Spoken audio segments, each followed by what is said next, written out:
My green anole has no table manners. He munches crickets, like my best friend Khalfani eats Pringles, mouth wide open, crunching them so hard and fast, they're gone in no time flat. With Cal, it's gross. But with my lizard Einstein, it's amazing. In fact, it may be the coolest thing I've ever seen. I'd watched Einstein chase and devour his food 6 times since I'd gotten him a couple of weeks before, a gift from my parents for my 11th birthday. And it had been exciting every time.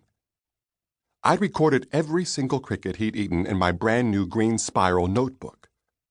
Across the cover of the notebook, I'd written my anole's name, Einstein, and on the title page, The Life and Times of a Green Anole, by Brendan S. Buckley.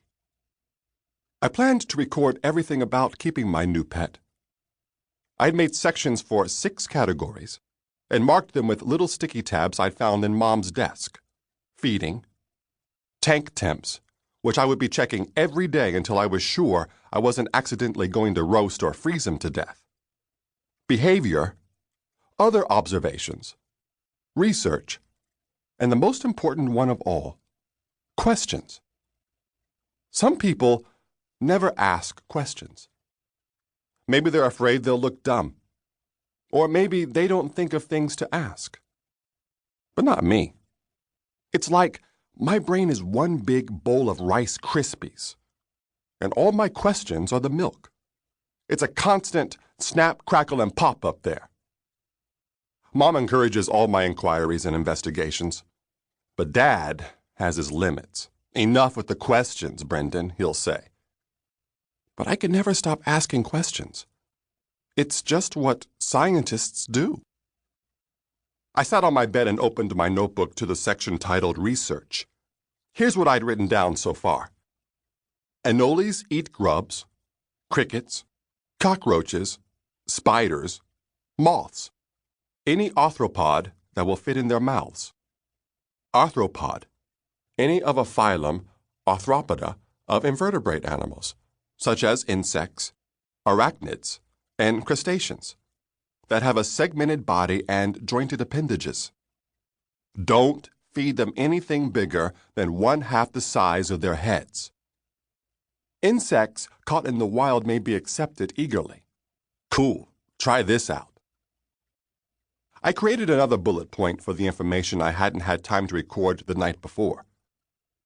Dad may be the stricter parent, but when it comes to eating healthy food and sticking to bedtimes, Mom turns into the enforcer. I wrote down what I had read on thereptilezone.com, a site for herpetologists like me. Green anoles turn brown when stressed. Causes of stress: temperature in tank too hot or cold, too much handling. Next, I flipped to the feeding section and made my 7th entry. Saturday, September 1st, 8:00 a.m. I'd learned from the man at the pet store that if you fed your anole at the same time every day, he'd start showing up early for the grub. I pulled out my cricket keeper from under the table we'd set up to hold the 20-gallon tank. The tank was against the wall closest to the foot of my bed, next to the door. I stared into the plastic case at the few remaining crickets. They weren't called pinheads for nothing. They were practically microscopic. Sorry, guys, I'm back. I felt a little bad for the insects. Their only reason for existing was to serve as lizard chow. But then again, that's what the food chain is all about. The big guys eat the little guys. Then the even bigger guys come along and eat them.